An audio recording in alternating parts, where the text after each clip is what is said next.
A confession, written on October 31st, 1888.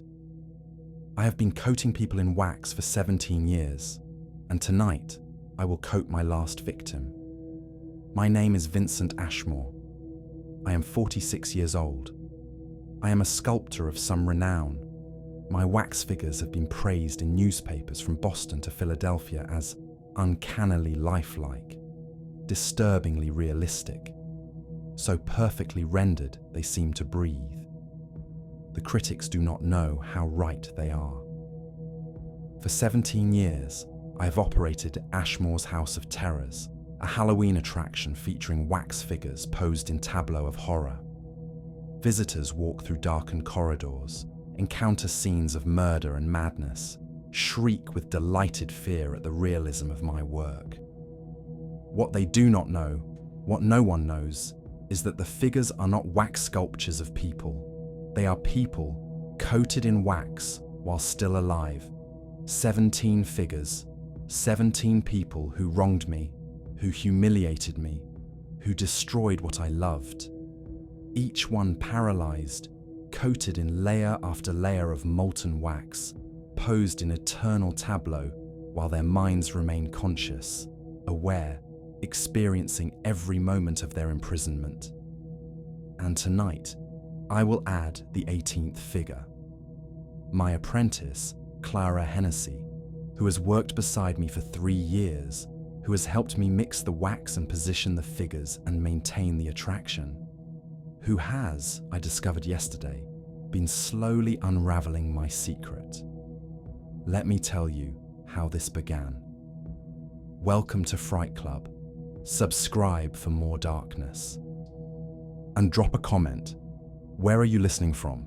Now, 1871. 1871. I was 29 years old, newly married to a woman named Isabel whom I loved beyond reason. She was a dancer, graceful, luminous, alive in ways I could never be. I was already a sculptor then, working in clay and bronze, making a modest living with portrait busts of the wealthy. We were happy. For 2 years, we were happy. Then Jacob Reeve came into our lives. He was a patron of the arts, wealthy and charming, the sort of man who collected beautiful things. He commissioned a bust of himself, spent hours in my studio while I worked, and during those hours, he became acquainted with Isabel. I was too absorbed in my work to notice the attention he paid her, too trusting to see what was developing. On Halloween night, 1871, I returned home early from a commission to surprise Isabel. I found her with Jacob Reeve in our bedroom. The details are not important, sufficient to say that she chose him, that he laughed at my anguish, that they left together, and I was left alone in the home we had shared, surrounded by the evidence of my humiliation. I should have accepted it, should have moved on, should have found some way to rebuild, but I could not. The rage consumed me. Not hot rage, that would have burned itself out.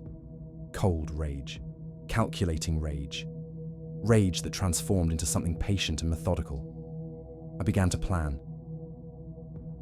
It took me 2 years to prepare. I studied wax working, learning techniques used in death masks and anatomical models. I experimented with temperatures, viscosities, application methods.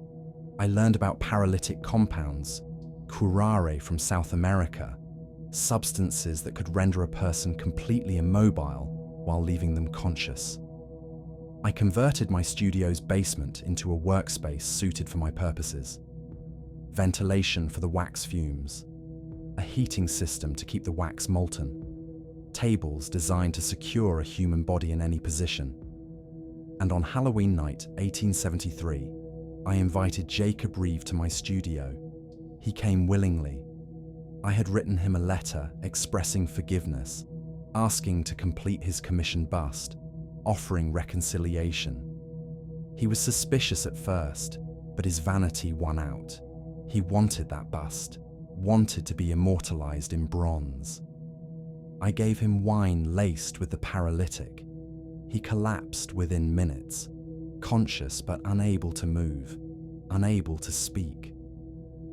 I stripped him and positioned him on the work table, bound him securely. Though the paralytic made binding unnecessary, I preferred certainty. And then I explained what I was going to do. "You wanted to be immortalized," I said, "so I will immortalize you. Not in bronze, in wax. You will become a figure in a tableau of my design. You will remain conscious throughout the process, feeling every moment. And when I am finished, you will spend the rest of your life, however long that may be, as a decoration. Aware but unable to move, unable to scream, unable to do anything but exist as the object you made me become." His eyes widened. That was all he could do, move his eyes. I began to apply the wax. The process took 14 hours.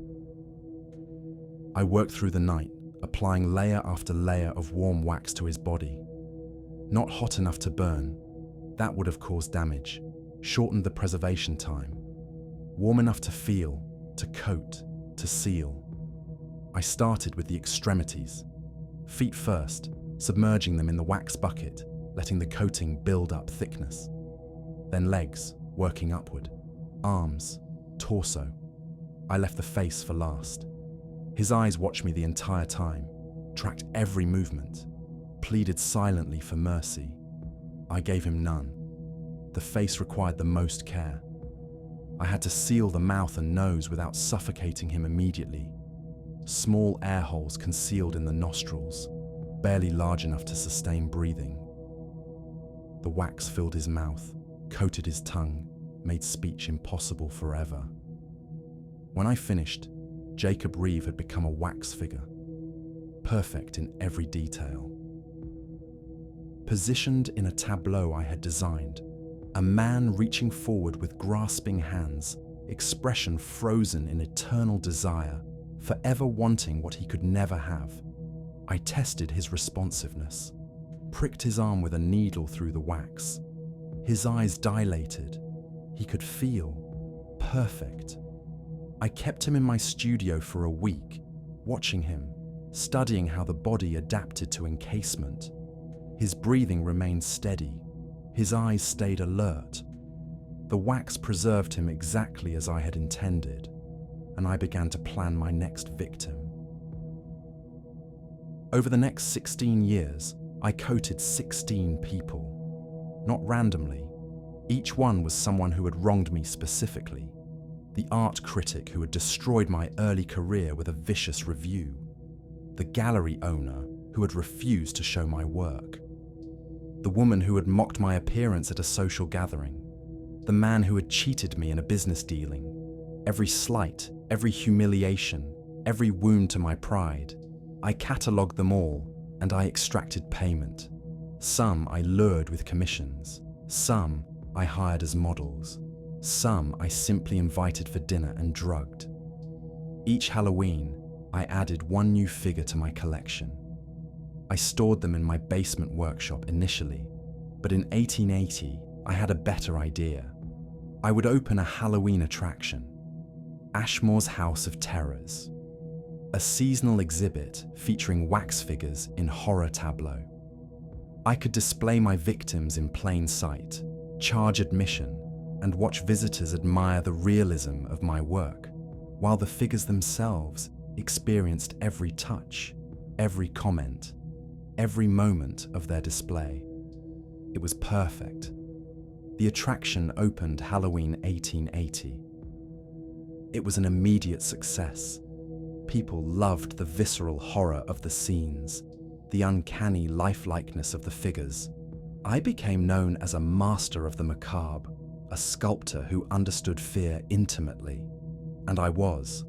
I understood it because I watched it in the eyes of my victims, every day, every year, as they stood frozen in their tableau while crowds flowed past. Some figures I posed alone, some in groups, creating narrative scenes. Jacob Reeve remained in his grasping pose, positioned in a scene I called The Eternal Want. The art critic was posed as a screaming figure in the critic's final review. The cheating businessman became the miser's reward, forever reaching for coins he could never grasp. Each figure, each victim, each living person trapped in wax and put on display, and each one still conscious, still aware, still experiencing. I knew this because I checked them periodically, pricked them with needles through the wax, watched their eyes dilate in response to pain, saw the consciousness that remained despite years of imprisonment. The wax preserves them. The paralytic keeps them still. The minimal air keeps them alive. They cannot die, cannot sleep, cannot escape. They can only be. For 17 years, this was my work, my art, my revenge, until Clara Hennessy applied to be my apprentice. She came to me 3 years ago, in October 1885, 24 years old, talented with clay modeling, eager to learn wax working. She had studied my figures at the House of Terrors and wanted to understand my technique. I should have refused her. Should have continued working alone. But I was getting older, the work more demanding, and I thought an assistant might be useful. I hired her with the understanding that she would ask no questions about my methods, would follow my instructions exactly, would never enter my private workshop uninvited. She agreed to all of this. For 2 years, she was perfect. She helped maintain the attraction, mixed wax compounds according to my specifications, cleaned and polished the figures. She never questioned, never pried, never gave me reason to suspect. But last year, Halloween 1887, I noticed her watching the figures with unusual intensity. "They're so realistic," she said, studying Jacob Reeves' grasping pose. "How do you capture such specific expressions, such individual detail?" "Practice," I said. "Years of observation. But the eyes look almost alive, as though they're seeing. The glass eyes are specially made, the best available." She accepted this, but I noticed her watching more closely, spending more time with the figures when she thought I wasn't observing. Once I caught her standing very close to the art critic figure, speaking quietly. "I know you can hear me," she whispered. "I know you're in there." I confronted her immediately. "The figures are wax, nothing more." "Of course," she said. But I saw doubt in her eyes, suspicion. I should have ended it then, should have dismissed her or silenced her permanently. But I did not, because she was useful, because I thought I could manage her suspicions, because I grew careless. This was my mistake.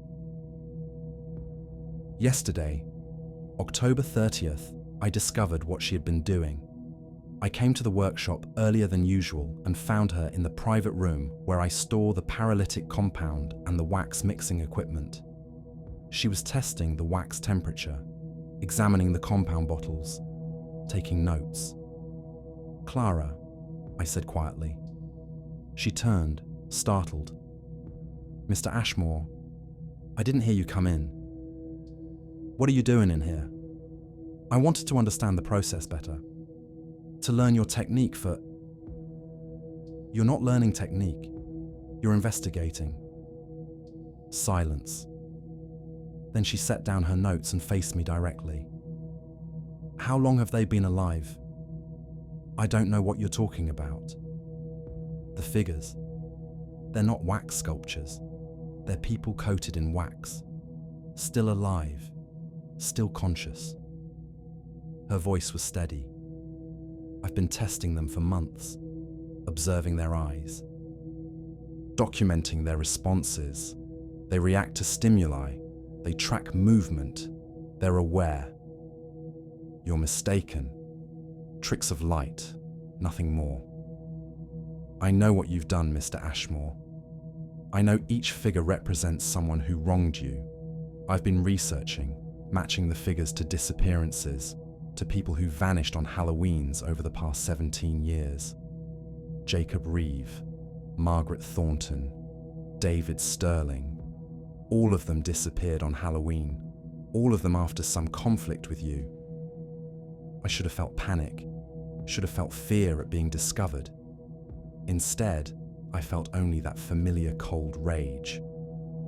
And what do you plan to do with this knowledge? Nothing. Yet. She moved toward the door. I'm still deciding whether to go to the authorities, whether to try to free them, whether to... I blocked her path. You'll do nothing. You can't stop me. Can't I? I smiled. You've been working with the wax compounds for 3 years, Clara. Breathing the fumes, handling the materials. Do you know what prolonged exposure to those compounds does? How they accumulate in the body? How they make you susceptible to paralytic agents in much smaller doses than normal? Her expression changed. Understanding. Fear. You've been dosing me. For months. Small amounts in the tea I make for our afternoon breaks, building up in your system, making you increasingly vulnerable. I moved closer. You won't make it to the authorities. You won't free anyone. Because tomorrow, tonight, Halloween, you'll become figure 18. She ran, made it out of the workshop, up the stairs, toward the exit. She collapsed halfway across the studio floor as the accumulated paralytic finally took full effect. I carried her back downstairs, positioned her on the work table, and I waited for tonight, for Halloween, when I would complete the work, when I would add Clara Hennessy to my collection. It is now 9 o'clock on Halloween night. Clara has been lying on the work table for 24 hours, paralyzed but conscious. I have given her water through a tube to keep her alive. I have explained in detail exactly what I will do to her, and I have shown her the tableau I designed specifically for her. The apprentice's discovery, I called it. A figure posed mid-step, one hand reaching forward, mouth open as though about to shout a warning. The expression, the moment of terrible realization, the moment when understanding becomes horror, perfect for Clara, who discovered my secret too late to save herself. The wax is heated, the compounds prepared, the basement workshop is ready. I should begin, but something is wrong. Throughout the evening, I have heard sounds from the attraction upstairs, footsteps, movement, the creak of display cases being opened. I told myself it was the house settling, wind, my imagination, but the sounds continue. And now I hear something else, the basement door opening, footsteps on the stairs, multiple footsteps, heavy, shuffling, the sound of wax feet scraping on wood. I turn toward the stairs, and I see them, the figures, all 17 of them, moving. Jacob Reeve leads, his body still frozen in that grasping pose, but somehow mobile, somehow walking despite 17 years of immobility. Behind him, the art critic, the gallery owner, all the others, still coated in their wax shells, still posed in their tableau positions, but moving nonetheless. Walking down the stairs toward me. "This is impossible," I whisper. "The paralytic, you can't, you shouldn't be able to." But they continue moving, surrounding me. 17 pairs of eyes behind wax coatings, all fixed on me with expressions I had created. Horror, desperation, eternal suffering. And now those expressions seem appropriate for an entirely different reason. Clara speaks from the work table. Her voice is weak but clear. The paralytic is wearing off, I realize. I miscalculated the dose, distracted by my preparation for coating her. "They've been aware for 17 years, she says. Conscious, thinking, planning. The paralytic keeps the body frozen, but the mind remains active.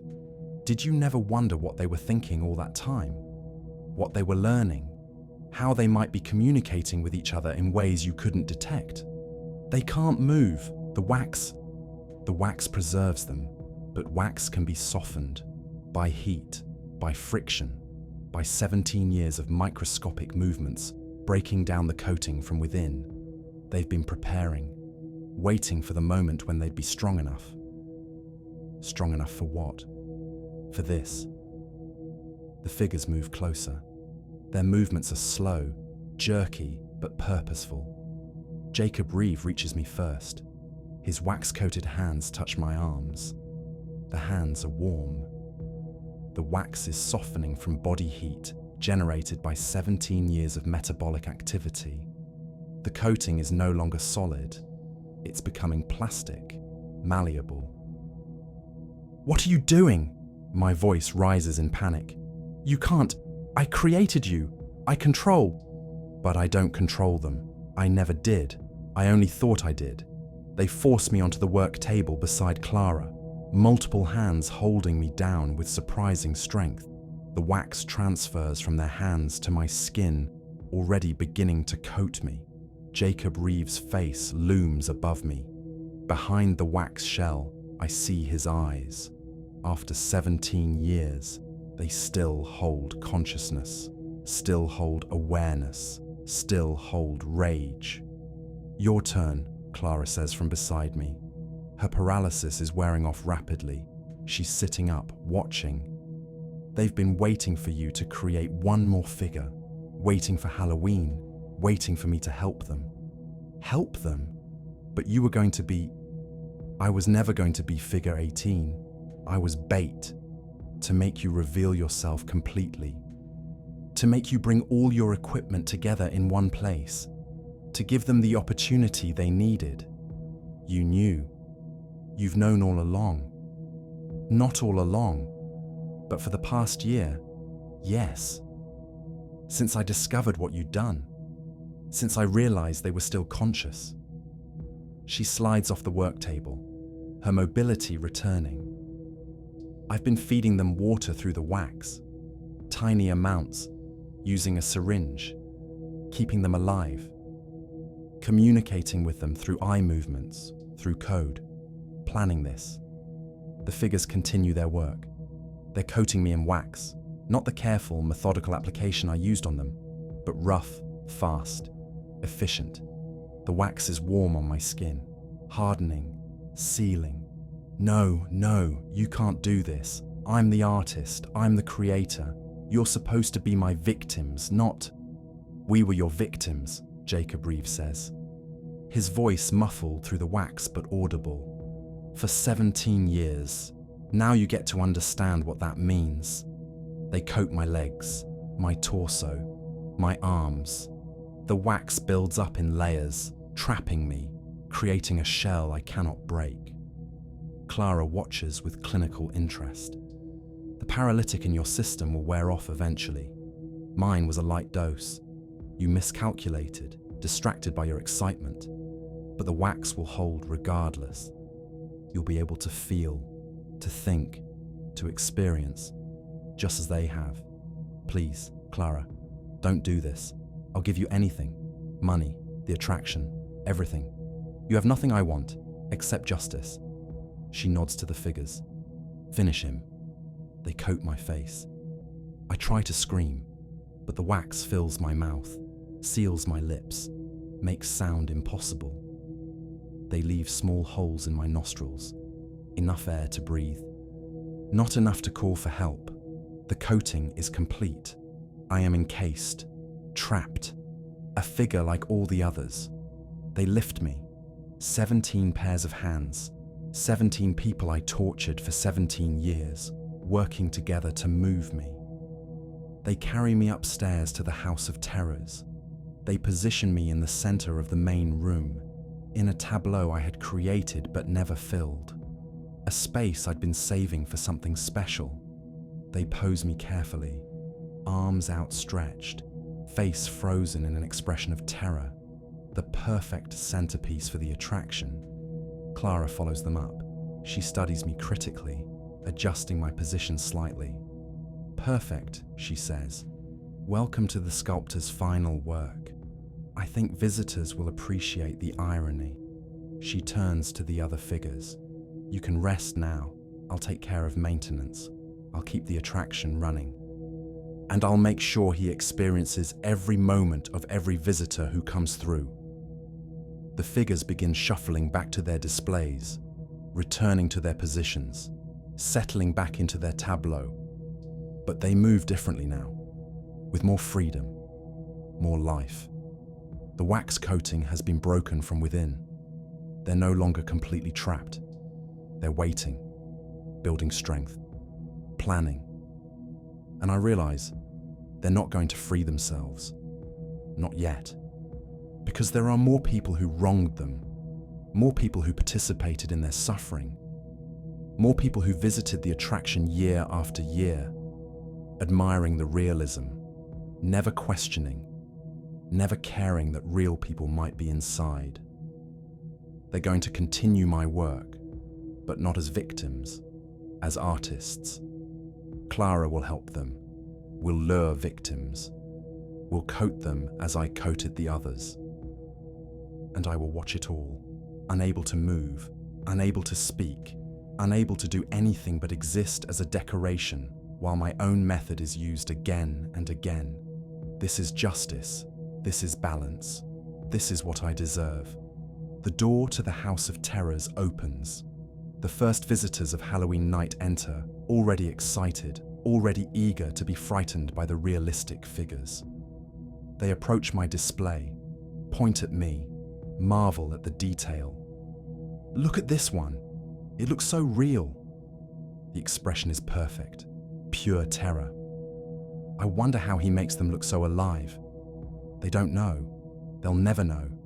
Because I am alive, and I will remain alive. For years, for decades, for as long as the wax preserves me, aware, conscious, experiencing every moment of every Halloween for the rest of my existence. My final masterpiece, my greatest work, myself. Editor's note. This document was discovered in November 1888 during routine inspection of Ashmore's House of Terrors. The attraction had been operating normally through Halloween, with no signs of irregularity. Vincent Ashmore was reported missing on November 2nd. His apprentice, Clara Hennessy, informed authorities that he had left suddenly for Europe to study new wax techniques. She provided letters and documentation supporting this claim. She took over management of the House of Terrors, which continued operating successfully for the next 40 years. During that time, 17 regular visitors to the attraction, people who had attended every Halloween for years, gradually stopped coming. Investigations into their disappearances led nowhere. No bodies were found. No evidence of foul play emerged. In 1928, when the attraction was finally demolished to make way for modern development, workers reported finding unusual features in several of the wax figures. Internal structures that seemed too complex, mechanisms that couldn't be explained. All the figures were destroyed before any official examination could be conducted. Clara Hennessy supervised the destruction personally, claiming the figures were her property, and she preferred they not be preserved. She died in 1930, leaving behind a detailed journal describing advanced waxworking techniques.